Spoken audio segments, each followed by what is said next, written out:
eleitor zombando assim do criacionismo. Depois foi o professor Adalto no Mackenzie. Mas o bom é que foi o Adalto Lourenço depois dele, né? Aí deu uma... Então, é sempre com esse sarcasmo assim da fé.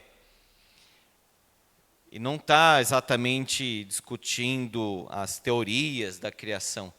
Está atacando a fé. O fim assim das discussões é o ataque à fé. É isso que eles querem.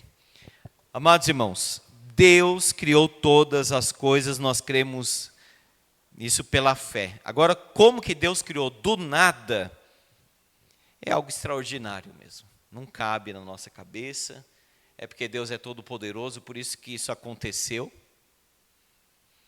Agora, até aquele, como que chamava?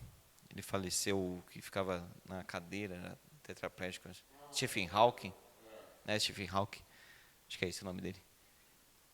Ele fez uma linha do tempo, acho que o livro dele chama O Tempo ou a Linha do Tempo. E vai indo para trás, assim, vai indo. Aí chega num ponto lá, que ele coloca assim, leis não explicadas pela física. Quer dizer, antes do Big Bang, da energia, não sei o quê, ele colocou isso. Como assim leis não explicadas pela física? É Deus ali. Né? Ainda que depois ele tenha achado que era energia, explosão, concentração, mas tem que ter uma causa para todas as coisas. Nós cremos então pela fé que o universo foi formado pela palavra de Deus e é por isso que nós adoramos a Deus. Mesmo que esteja aqui o texto, é bom abrir na Bíblia para a gente ter familiaridade com a nossa Bíblia. Eu sempre aconselho a usar, se possível, a mesma Bíblia, porque aí você acha com mais facilidade os textos, vai se acostumando com a foto da página do texto, o que você grifou, etc. Apocalipse 4:11. Celso, pode ler, por favor.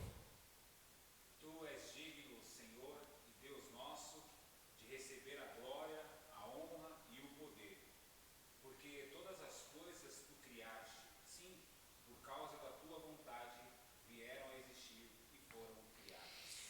Então, olha só, se nós tiramos o Criador, não tem Criador, tudo aconteceu assim. Tudo é um acaso. Então, nós vamos perder uma referência. Então eu posso fazer o que eu quiser. Deus está morto na ideia das pessoas.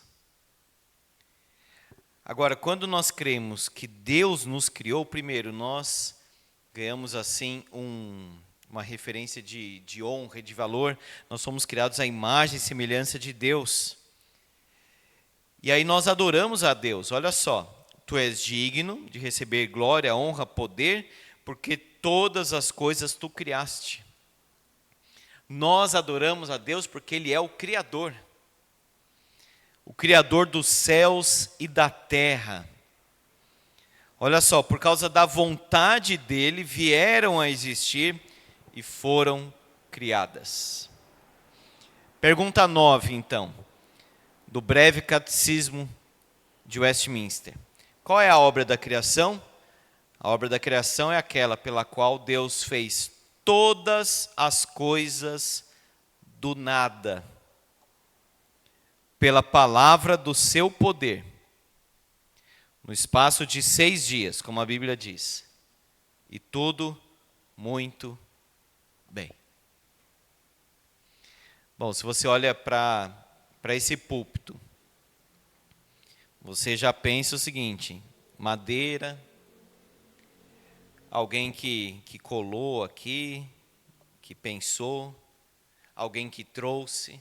Tudo a gente vê assim uma causa por trás. Então essa Bíblia que você tem na mão, essa aqui, Tem o papel, tem a impressão, tem a encadernação, tem a editora, chega na mão, compra. Tudo você vê assim uma causa. Agora, quando fala aqui que Deus fez todas as coisas, do nada, ou seja, sem nada antes. Como isso é possível, né, irmãos? Não é possível isso. Por isso que Deus é o Deus do impossível. Porque a gente classifica coisas possíveis e coisas impossíveis. Deus não classifica possível e impossível. Olha só, pela palavra. Haja luz. Aí o que diz o texto? Houve luz. Tudo que Deus ordena passa a existir, passa a ser. E tudo Deus fez muito bem. Qualquer coisa que não funciona direito, qualquer coisa que tem assim imperfeição é por causa da queda. Porque tudo Deus fez muito bem. Família. E é tão bonito o relato da criação, porque a mulher, Deus traz para o homem. Eu estava lendo aquele livro do reverendo Ludgero, que ele trouxe aqui, e ele fala como que Deus ali é o celebrante do casamento. E é interessante se você observar ali como que uma cerimônia acontece realmente. De uma forma muito poética, tudo muito belo, muito bom, muito prazeroso, muito puro. Estavam nus e não se envergonhavam. Quer dizer, tudo no melhor possível. Mas vem o pecado, estraga tudo. É doença, é morte, é discórdia. A mulher já começa a acusar, o homem começa a acusar. Tem a questão da serpente, capítulo 4, um irmão já mata o outro. Lameque já mata porque algum jovem ou uma criancinha pisou ele. E já tem ali 2 mulheres. Aí começa uma genealogia, morreu, fulano viveu tanto, morreu. E aí você tem Gênesis 6-9, dilúvio, violência, falta temor a Deus. Você tem aquele relato de Gênesis 1 e 2 e o pecado, aquela queda. Mas quando você olha o que Deus faz, é tudo muito bom. A gente pode falar para a criança assim, olha, o que a gente tira da natureza faz bem para comer, não é? Fruta, legume, verdura. Agora, o que o homem põe a mão, já com conservante, com açúcar, com isso, com aquilo, tem que ter muita moderação, porque faz mal. Tem que ter moderação. Até as obras mais assim engenhosas, mais vislumbrantes dos homens, chegam nem perto, não são nem pó comparadas com as obras de Deus. Uma das cenas mais impactantes, numa viagem que fizemos lá, o pessoal do Tucuruvi, para as cataratas de Foz do Iguaçu. Alguém já foi aqui? É lindo, né? É uma coisa assim, até o japonês lá ficou chorando. Espetacular, vamos dizer assim, é espetacular mesmo, é um espetáculo, é um show aquilo. É algo deslumbrante. Não tem nada comparado assim. Por mais capacitado que o homem seja, ele não consegue fazer. Que nem o corpo humano, a complexidade do olho. Tudo que nós temos aqui dentro de nós funcionando. a complexidade, tanto que o salmista diz de um modo maravilhoso: o Senhor me fez. Por mais tecnologia que temos hoje, não consegue criar. Não consegue refletir no grau de perfeição que Deus faz as coisas. Tudo muito bem. Uma das coisas mais lindas também é o oceano. Estão catalogando o peixe assim, sem parar. Eles ficam catalogando, fica aparecendo. Profundidade do mar, que ainda não conseguiram atingir. O universo que vai sendo descoberto, e isso e aquilo. Quer dizer, é tudo muito bem que Deus fez. Então está aqui o Tom, naquele livrinho do Breve Catecismo que eu já indiquei. Qual é a obra da criação? Aí tem muitas perguntas. Vamos tomar cuidado, porque as nossas crianças, adolescentes, podem ficar confusos com isso. Fala para ele: olha, na prova você coloca o que a professora pede lá. Mas nós cremos que Deus é o Criador. Não vai ficar confuso, que nem na primeira cena aqui. Qual que é a obra da criação? Aquelas perguntas da filosofia, né? Quem eu sou? Para que sou? Qual que é o propósito da minha vida?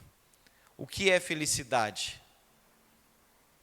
E eles saem do nada e chegam no nada. Porque não tem uma referência que é Deus. O que eu sou? O que é o homem? Mas quando você diz assim: Deus fez todas as coisas pela palavra do seu poder e tudo muito bem, encaixa. Isso é uma obra da criação de Deus. Ele me criou para Ele. Ele é o meu Pai. Vamos ler Salmo 121.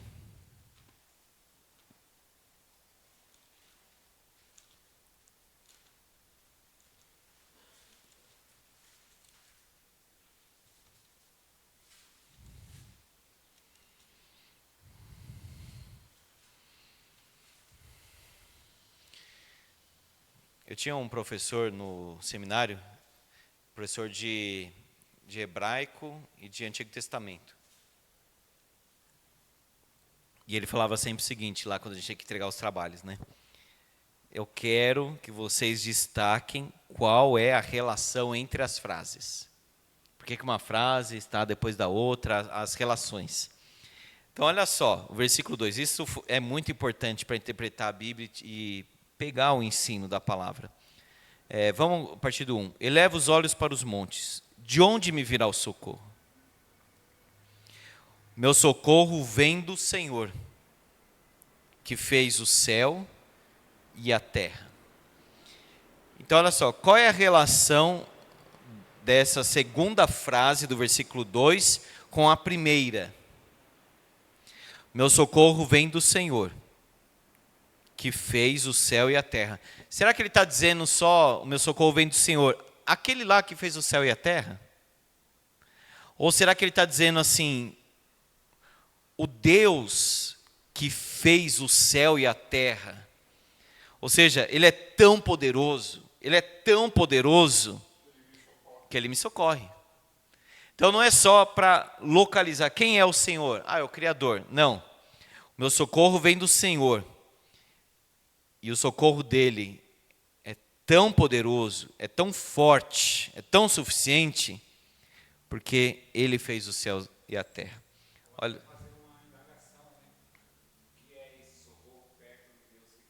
Isso. Olha só. Aquele mesmo poder onipotente do Deus que operou na criação de todas as coisas, o mesmo poder. O que Deus fez para criar os céus e a terra? É o poder dele. Esse mesmo poder será exercido na defesa e na sustentação de sua igreja e de seu povo na hora da necessidade. Então o salmista está dizendo para ele mesmo: Se o meu socorro vem daquele que fez o céu e a terra, o que é esse problema para ele?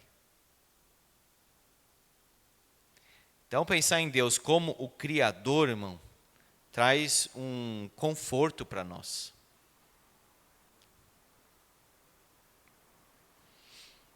Salmo 8.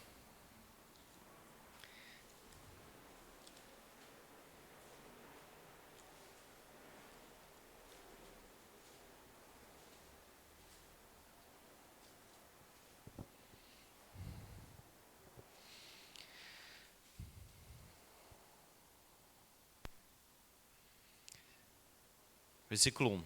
Ó Senhor, Senhor nosso, quão magnífico em toda a terra é o teu nome, pois expuseste nos céus a tua majestade.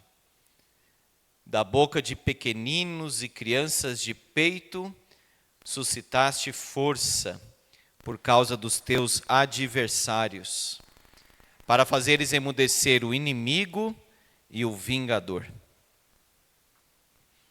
Quando contemplo os teus céus, obra dos teus dedos, a lua, as estrelas que estabeleceste, que é o homem que dele te lembres? E o filho do homem que o visites? Fizeste-o, no entanto, por um pouco menor do que Deus. De glória e de honra o coroaste. Deste-lhe domínio sobre as obras da tua mão, e sobre seus pés tudo lhe puseste, ovelhas e bois todos, e também os animais do campo, as aves do céu, os peixes do mar, e tudo o que percorre as sendas dos mares. Ó Senhor, Senhor nosso, quão magnífico em toda a terra é o teu nome. Amém. Olha só, Deus deu para o homem o domínio. Deus, o homem e os animais. É isso que quer dizer, por um pouco. E olha só, fizeste-o, no entanto, por um pouco, vírgula, menor do que Deus. Então qual que é o sentido? Deus, o homem e os animais. E podemos entender ainda, Deus, anjos, homem e animais. Só que Adão perdeu esse domínio da forma como era antes. A criação resiste esse domínio. O homem não consegue mais dominar a criação como antes. A criação resiste, a criação é mais difícil agora. Por isso que Hebreus, vamos abrir lá, aplica esse texto do Salmo 8 a Cristo. E alguém pode dizer, está falando do homem, Hebreus 2, ou de Cristo. E aí nós temos que dizer o seguinte, está falando dos dois. Mas de uma forma perfeita, como o homem perfeito, o segundo Adão perfeito, está falando de Jesus. Olha só, Hebreus 2, vai acompanhando aqui, senão a gente não pega o ensino. Pois não foi a anjos que sujeitou o mundo que há de vir, sobre o qual estamos falando. Antes alguém em certo lugar deu pleno testemunho dizendo, que é o homem que dele te lembres, ou o filho do homem que o visites? Fizeste-o por um pouco menor que os anjos. De glória e de honra o coroaste e o constituíste sobre as obras das tuas mãos. Todas as coisas sujeitaste debaixo dos teus pés. Até aqui por enquanto. Observaram que ele coloca aí, fizeste-o por um pouco menor que os anjos. Aquela tradução grega que é chamada de Septuaginta, está lá anjos.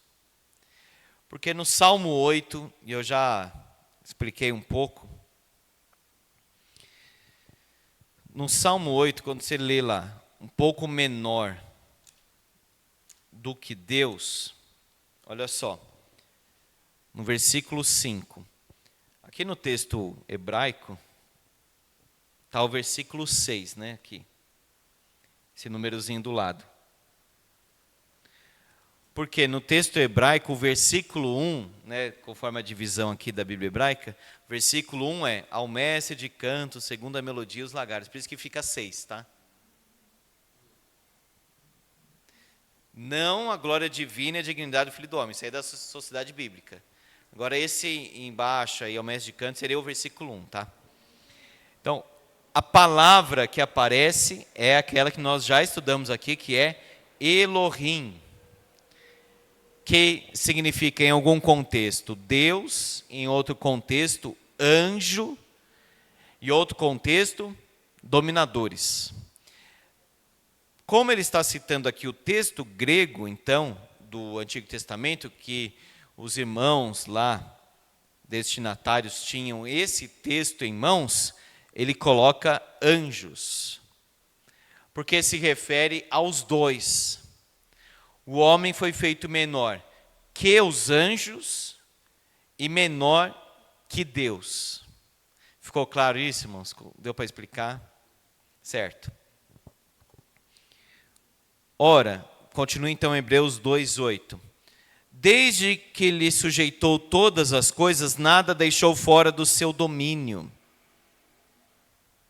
Olha só, todas as coisas sujeitaste debaixo dos seus pés. Só que Adão não está mais nesse ideal de domínio.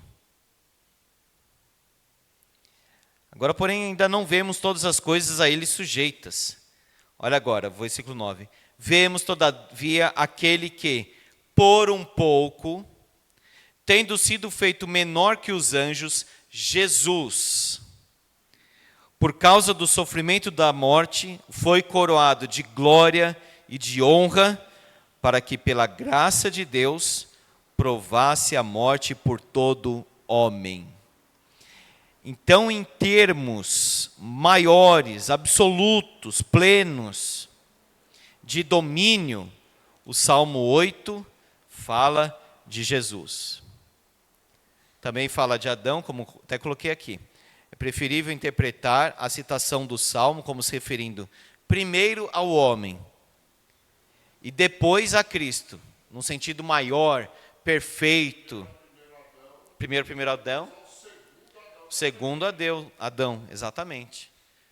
O homem hoje tem domínio? Tem. Podemos aplicar este salmo aos homens hoje? Sim, mas não no tanto que pode ser aplicado a Cristo.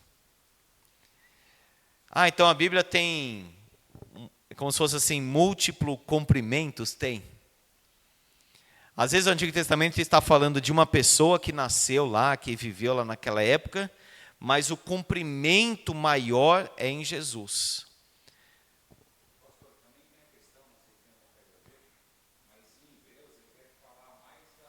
Superioridade de Cristo. Sim. Da humilhação. Da humilhação.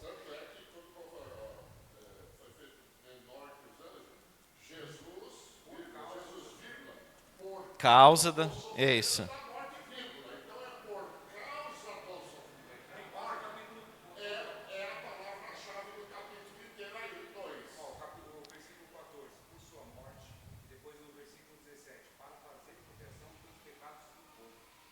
E olha só, eu estava procurando aqui, é o 10. Convinha que aquele por cuja causa e por quem todas as coisas existem, conduzindo muitos filhos à glória, para voltar.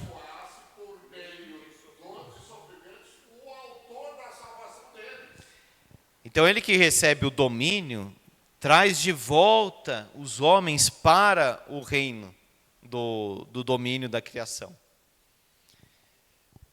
Então, por isso que a Bíblia, irmãos, ela precisa ser lida dentro... Ele cita várias vezes aqui o Antigo Testamento, e a gente lê Hebreus e lê o Antigo Testamento, a gente vê como a mensagem assim é maior da palavra de Deus.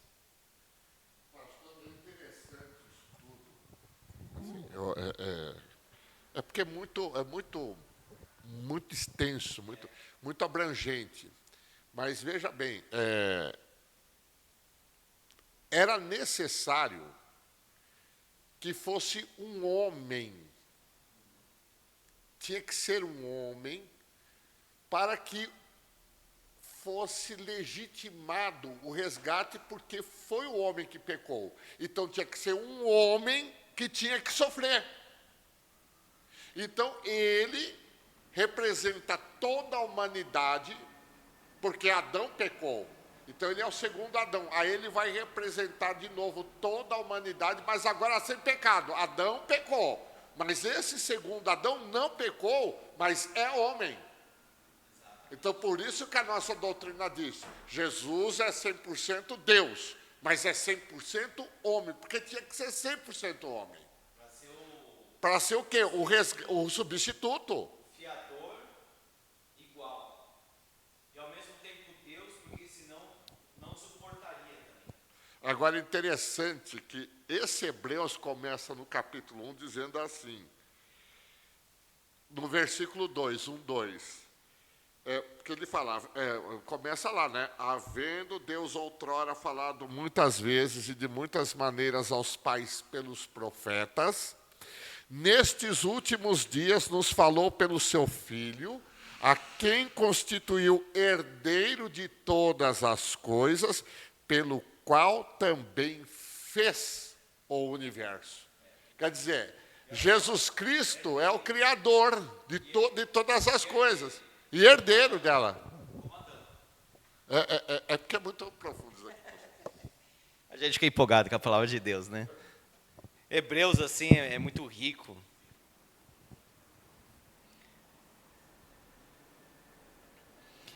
Meus irmãos, a criação, ela necessariamente aponta para um Criador.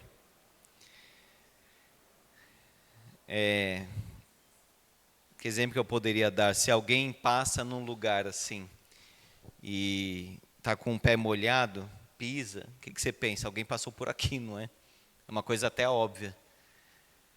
A criação deveria ser para o homem algo assim, que deixa óbvio que tem um Criador. É uma coisa lógica, conduz. Olha só, o que de Deus se pode conhecer é manifesto entre eles, porque Deus lhes manifestou. Abra, por favor, lá em Romanos capítulo 1. Deus se manifestou, se revelou, se mostrou a todos os homens. Por isso que todos os homens são indesculpáveis. Mas ele não ouviu o evangelho, mas ele teve contato com a criação. Então já é indesculpável por causa da criação. Romanos 1, 20. Porque os atributos, né, as qualidades, as perfeições, os atributos invisíveis de Deus, assim o seu eterno poder, como também a sua própria divindade, claramente se reconhecem, ou seja, são discernidos, desde o princípio do mundo, sendo percebidos por meio das coisas que foram criadas. Tais homens são, por isso, indesculpáveis. O homem se torna indesculpável porque Deus dá testemunho dele através da criação. Mas o homem sufoca, olha só o versículo 18, os homens que detêm, ou seja, sufoca, detém é essa ideia, sufoca, detém a verdade pela injustiça, porque ele quer a injustiça. Ele não quer saber de Deus, não quer pensar na existência de Deus, porque quer pecar. Como Agostinho falava, aquele que diz que Deus não existe, quer que Deus não exista. Ele tem um interesse. Tanto que a Bíblia diz o seguinte, diz quem que não a Deus? Diz o insensato. O insensato quer se convencer, não a Deus. Mas veja que ele está afirmando, quer dizer, ele está subjugando algo, está dentro do coração dele, aquela semente. Quando você lê um ateu, assim, você é que lê, né? Eles são muito ácidos, assim. Então você percebe que tem uma certa revolta contra o cristianismo naquilo. Então não é exatamente uma discussão se Deus existe ou não, é uma revolta contra Deus, contra Jesus Cristo, contra o cristianismo. Deus criou e foi embora? Não. Se ele não sustentasse a criação, nada mais existiria. O fato de Deus ser o Criador o torna sustentador, aquele que mantém todas as coisas. Se Deus não sustentasse nós aqui, para respirar, todo mundo cairia morto. Todos os astros, todas as coisas, astros a gente fala de planetas, universo, todas as forças, qualquer energia que você imaginar, tudo está sendo sustentado por Deus, agora. Sem exceção. Nesse sentido, ele trabalha sempre. Porque ele criou, no sétimo dia ele descansou, no sentido de não criar nada novo, mas continuou mantendo aquilo que ele havia criado. Ele estabeleceu ordens, estações, tempos, épocas e mantém tudo. Abra, por favor, no Salmo 119.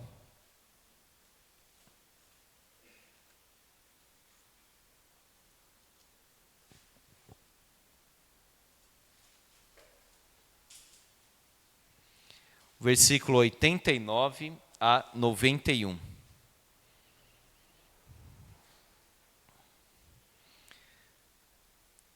Salmo 119, versículos 89 a 91. Para sempre, ó Senhor, está firmada a tua palavra no céu. A tua fidelidade estende-se de geração em geração. Fundaste a terra, e ela permanece. Conforme os teus juízos, assim tudo se mantém até hoje, porque ao teu dispor estão todas as coisas. Guarda isso no coração. Ao teu dispor estão todas as coisas. Então, olha só, a criação de Deus é o ato dele criar do nada. Irmãos, quando fala assim, do nada, hoje, especialmente os jovens falam assim, né? Do nada aconteceu isso. Quer dizer, eu não esperava e aconteceu, algo inusitado. Mas quando fala do nada, na teologia, aqui na questão da criação, é sem nada. A partir do nada, não tinha nada. O absoluto inexistente. Sem matéria pré-existente. Então Deus diz, haja. Será que ele pegou alguma coisa assim tal? Não. Ele criou todas as coisas a partir do nada. Mas é impossível. É impossível. Quem consegue explicar isso? É um absurdo? É um absurdo. Para nossa mente é um absurdo. E mas não tem como ser de outra forma, porque se você pensasse assim, não, Deus criou a partir da matéria, mas quando se deu essa matéria, então? Aconteceu alguma coisa, tal, aí foi juntando. Não, mas e essa coisa, então? De onde veio? Meus irmãos, é impossível não ir lá para trás, no começo de todas as coisas, e não pensar em Deus. A origem de todas as coisas é Deus. Sim.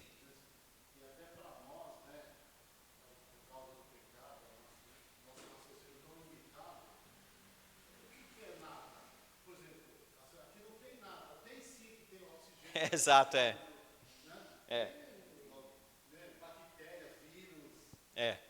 Até o nada, né? Não consegue explicar. É uma loucura.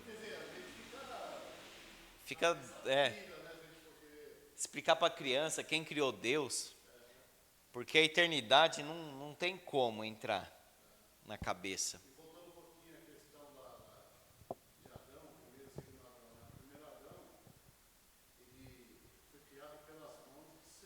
Sim.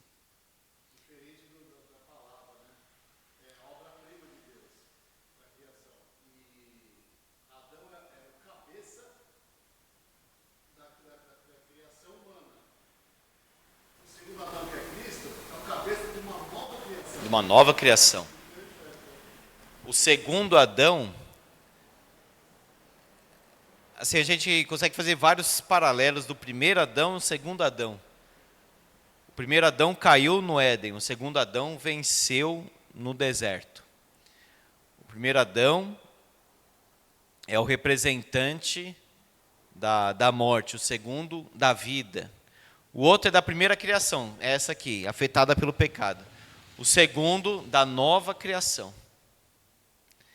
Então, quando fala primeiro Adão, segundo Adão, é porque ou nós estamos, né, o homem, no primeiro Adão ele está morto, ou no segundo Adão, que é Cristo, a nova sociedade em Cristo.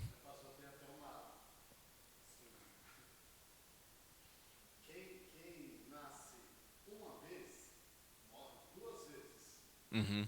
Quem nasce duas vezes, morre uma vez. Boa. Quantas vezes nós nascemos, né?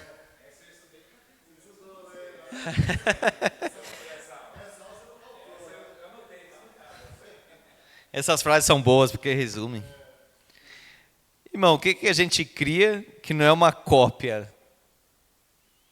Até as coisas mais criativas, assim, veio de algo anterior. Ah, Satanás, não, Satanás, ele inventa. Não, ele copia. No livro de Apocalipse até mostra várias coisas que ele copia, até dos atos de Deus. Nós temos então que cuidar da criação, podemos embelezar, enfeitar, até corrigir aquilo que é afetado pelo pecado, aquilo que é deformado, mas não transformar, fazer como se fosse algo novo. Então o homem pode fazer clonagem, fazer alguma coisa? Não, porque aí ele já está criando, querendo imitar o Criador. Mesmo sendo cópia, mas aí ele está transformando. Então qualquer coisa, por exemplo, do corpo. Eu preciso corrigir isso. Corrigir, tudo bem. Agora, transformar, alterar, aí nós já estamos colocando a mão na criação de Deus. O que Deus fez é bom. Não tem que mudar. O homem, ele tem um problema, às vezes, em outra área, aí ele afeta a sua própria referência. Aí ele quer mudar isso, quer mudar aquilo outro, e não pode. Uma questão é corrigir. Ele tem isso torto, é deformado, etc. Ok. Agora, mudar, transformar, aí já é algo diferente. E o que as pessoas estão inventando hoje, coisas para fazer no corpo, parece que não tem o que fazer, né? Quer mudar a linguagem, quer colocar a linguagem neutra, que é uma loucura total. Quer mudar o corpo, quer colocar isso, quer aumentar aquilo e tal. Quer dizer, que loucura. Deixa... Animais, agora tem essa coisa do animal. Não, é muita loucura, é loucura. Um lobo, raposa. Lobo, Eles andam que nem animais, assim. Ela fez uma cirurgia plástica, deixou a orelha dela parecendo a orelha de um lobo. Nossa, mais pontuda. Pontuda, assim. Então, O lobo que anda se arrastando no chão, eu sou cobra. Faz com vocês, você está pensando hoje. Isso é exatamente maligno. do maligno.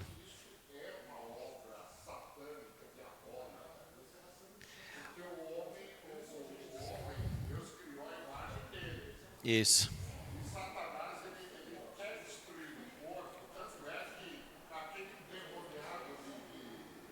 Gadara. Vamos ouvir aqui, irmãos. Quando a gente... Esse é o problema, por isso que eu falei. Como é bom ter uma referência. Deus é o meu Criador, Deus me fez assim. Ah, tem que corrigir isso, melhorar aquilo, ok. Agora, alterar... E hoje está na moda o seguinte... ninguém pode falar quem eu sou. Aí cai nessas loucuras. Deus diz o seguinte, olha para o seu corpo. É assim? Então você é homem. É assim? Então você é mulher. Ah, o animal tem essa proporção, etc. Então é um animal. Hoje a cabeça do homem está tão enlouquecida, tão sem referência, que ele vai começar a achar isso. O professor Olavo de Carvalho uma vez compartilhou um vídeo de um rapaz lá que falava assim, eu sou um unicórnio. Quem vai dizer que eu não sou? Meus irmãos, é uma coisa muito louca. O cara comprou, mandou fazer umas pernas, uns negócios. Exato. Porque ele achou que ele era uma cabra maltesa. Nossa. E ele mandou fazer uns negócios. E se você falar que não, é processado, né? É processado. Por isso, irmãos, que eu fiz questão de colocar isso aqui, para a gente ter cuidado. Deus nos fez, Deus fez esse assim, ótimo. Essa cor, esse tipo, esse jeito, essa altura, ótimo. Deus fez cada um do jeito que é. Não tem que ficar complexado, a gente fica se olhando no espelho, de uma forma exagerada. Veja, a diferença é essa aqui, é muito simples isso. Inclusive eu peguei num livro de ética essa questão. Correção, ok, uma coisa desproporcional, etc. Corrigir. Agora, transformar, mudar e ficar obcecado pelo próprio corpo, aí é pecado. Isso é pecado. A nova criação foi inaugurada na ressurreição do Senhor Jesus. Então ali nós temos um novo período, uma nova era. Por isso que fala nova criação, ou seja, aquela que é restaurada, que será redimida, que será incorruptível. Porque quando Jesus ressuscitou, ele ressuscitou para esta nova era, este novo período. Hoje fala nova era, já dá um tom diferente, né? Mas antes, se você pegava os livros assim, eles usavam esses termos, nova era, quer dizer, um novo período, uma nova criação. Então nós não somos da antiga criação, nós somos nova criação. Por isso que quando fala aquele que está em Cristo é nova criatura, o sentido é aquele que está em Cristo é nova criação. Nova criatura, porque é nova criação. Por isso que nós guardamos o domingo, que é o dia que o Senhor ressuscitou, e não o sábado. Porque o nosso sábado foi inaugurado na ressurreição de Jesus. Depois a gente vai cair naquele descanso eterno dos santos. E essa criação, meus irmãos, João lá no Apocalipse diz, eu vi novo céu e nova terra. No princípio criou Deus os céus e a terra. E a Bíblia que começa assim, ela dá esse desfecho lá em Apocalipse, dizendo, vi novo céu e nova terra. Pedro fala, nós esperamos novo céu e nova terra, nos quais habita justiça. Então, meus irmãos, nos espera, nós já somos da nova criação, mas vai chegar a consumação dessa nova criação, cujo cabeça é o nosso Senhor e Rei Jesus. Louvado seja Deus pela criação. Vamos, irmãos, adorar a Deus, o nosso Criador. Deus fez tudo com muita beleza. Tem o Salmo, tudo muito perfeito. Que variedade, Senhor, nas tuas obras. Salmo 104. Que variedade, Senhor, nas tuas obras. Todas com sabedoria as fizeste. Cheia está a terra das tuas riquezas. Eis o mar vasto, imenso, no qual se movem seres sem conta, animais pequenos e grandes. E assim ele vai falando. É uma beleza, é maravilhoso. Nós vemos na criação a mão de Deus. Vamos orar?